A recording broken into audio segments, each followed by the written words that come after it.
Ассалаумағалейкум, құрметті қазақ елі. Біз қазір Мекке мен Мединенің мұражайына келдік. Осында екі харамның, яғни Меккедегі Әл-Харам мешіті мен Мединадағы Харам мешітінің жәдігерлері сақталған мұражай. Жүріңіздер, көрсетейін. Бұл енді қасиетті қара тасы бар, яғни қағбасы бар Әл-Харам мешітінің болашақтағы макеті.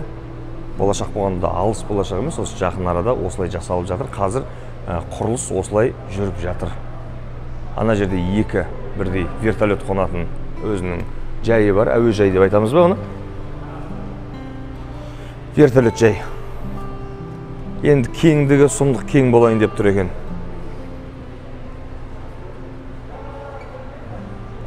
Ал ардақты ағайын, бұл көріп тұрғандарыңыз Қағбаның ішіндегі 1824 жылғы баспалдақ осы күнге дейін осылай сақталып қалған.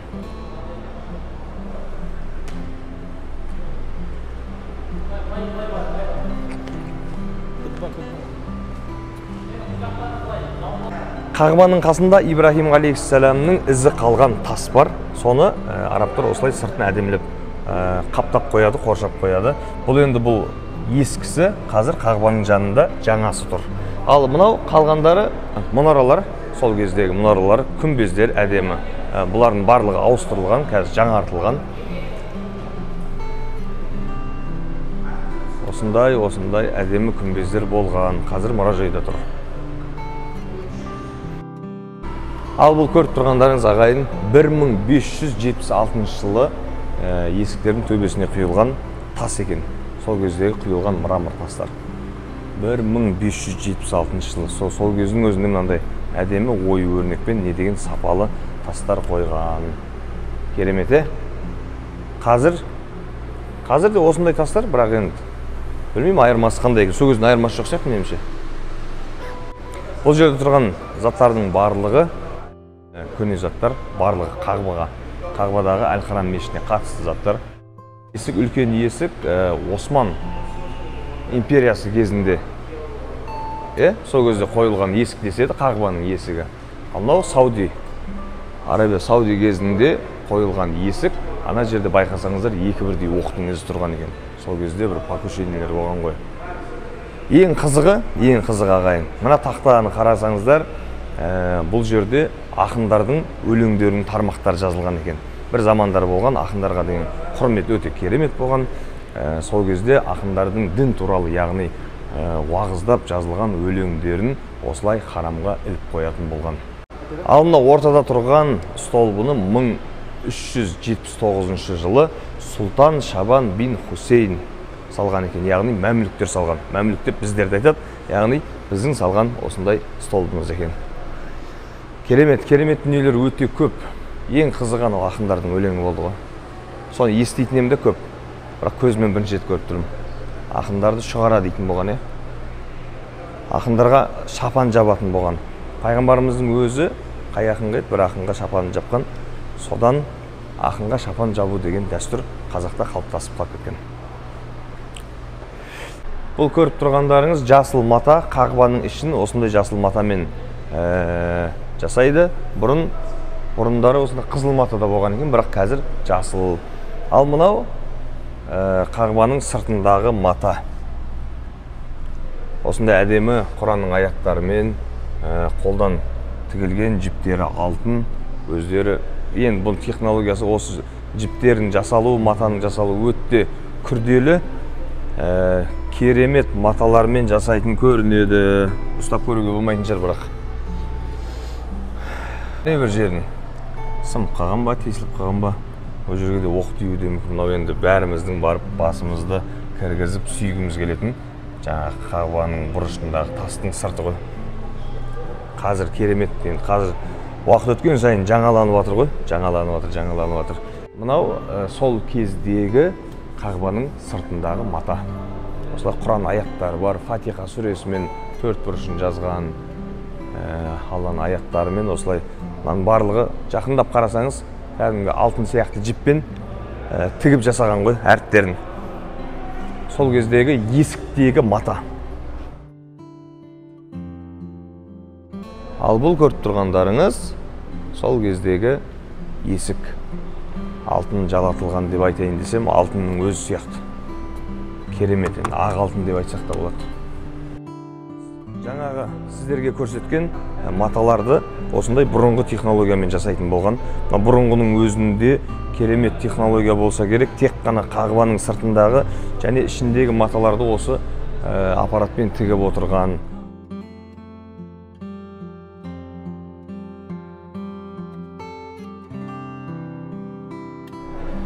Енді қазір бұдан да керемет үлкен зауытқа айналған. Қазір негізі осы қағбаның сыртындағы қара матаны жыл сайын ауыстырып отырады екен. Жыл сайын үлкен қажылықтың кезінде ауыстырып отырады екен. Ауыстырған кезде қызық, өзінің бұрынғы тұрған матасын алып тастап, тасты жалаңаш күйінше қалдырмайды, соның сыртынан матаны жауып, ішінен ана бұрынғы матасын алып қояды. Сонда қағбаның қасына келген жандар болса біледі, білмейтіндер келіп көрсеңіздер, оның матасының өзінде де үлкен мән жатыр ғой. Қазір көретіндеріңіз қағбаның бұрынғы кілттері. Мына ар жақта көне заманнан бері келе жатқан кілт болса керек, ал бұл кішкене бертін келе қағбаның есігін ашатын кілт. Ал мынау ағаштың тарихы өте тамыры тереңде екен. 685 жылы қызмет еткен ағаштар қағбаға. Мына көріп тұрғандарыңыз колонна деп айтсақ болады. Қағбаның ішіндегі анау суреттегідей 3 колонна. Соның біреуі болған осы жерде қазір мұражайда тұр.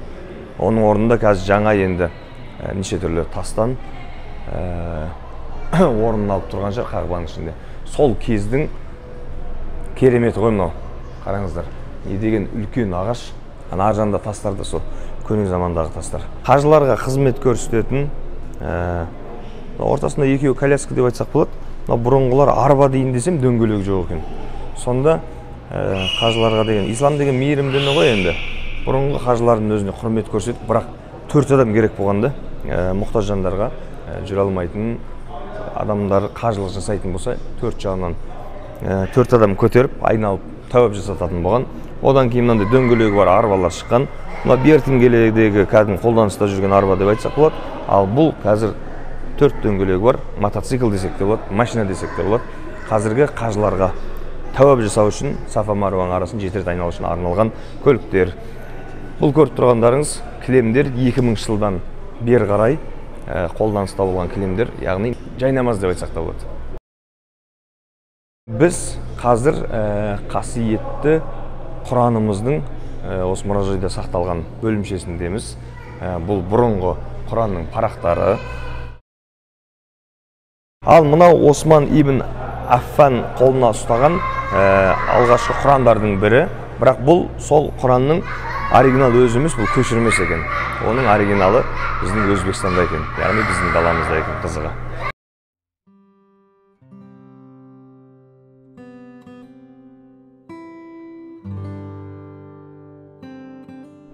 Медина қаласындағы Харам мешіті, бұл жақта талай болғанбыз, енді бұлай дәл осылай макетін төбесінен көрген жоқпыз.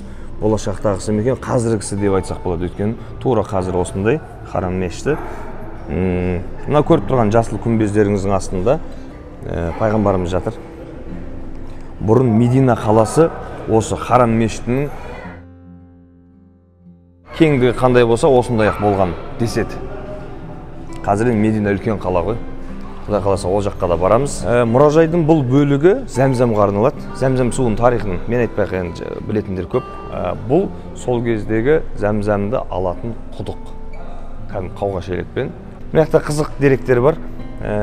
Бұрынғы заманда құдықтың ішіне түсіп кеткен, кейін табылған заттарды осылай мұражайға қойған. Су алып жатқан кезде түсіп кеткен заттар ғой, мынау қойдың терісінен жасалған мес деп айтады ғой, осылай бұрын су сақтаған. Керемет мынандай шелектер бар екен, құмырлар бар. Зәмзәм деген өзі Құдайдың құдіретімен шығып тұрған су, 120 метр тереңдіктен алынады. Ең қызығы, бұл су сарқылмайды ғой, таусылмайды, жердің бетін алып кетпейді. Бүкіл әлем сусындап отырған, ішіп отырған Зәмзәм суы қасиетті. Соның ішуге арналған құмыралар, кеселер, бір тиындар сол кезде. Бұлар да сол құдықтың ішінен табылған тиындар. Сол кездегі. Баяғыдан бір сұрақ жүретінді. Мысалы, қазір намаздың уақытын білу деген қиын емес қой, сәждеге кіреміз, тағы неше түрлі приложениелер бар намаздың уақытын айтып тұратын. Сонда бұрын дәл осындай уақытта намаз кіреді дегенді қалай білген деп өзімде сұрақтың жауабын мен бүгін мұражайға келіп таптым ғой. Мына сағаттар енді сағаттың механизмі, анау қазіргі сағат, мына сағатты қараңыздар енді. Бұрынғы сағат. Мынандай тас, мына жерде уақыттар жазылып тұрған болса керек. Мына бір нүктеден күннің көлеңкесі түседі. Сол кезде намаздардың уақыттары белгілі болып отырған ғой. Таң намазы, бесін намазы, асыр намазы, ақшам намазы, құптан намазы. Осылай мінекей бабаларымыз күндерін өткізген екен. Мұражайды аралаған саяхатымыз осымен бітті. Менен блогерлік өнерім ондай қатты дамымаған екен, бірақ сіздер үшін арнайы осы мұражайға кіріп Мекке мен Мединадағы харам мешіттерінің сақталған жәдігерлерін қолдан келгенше айтып өттім. Көп рахмет.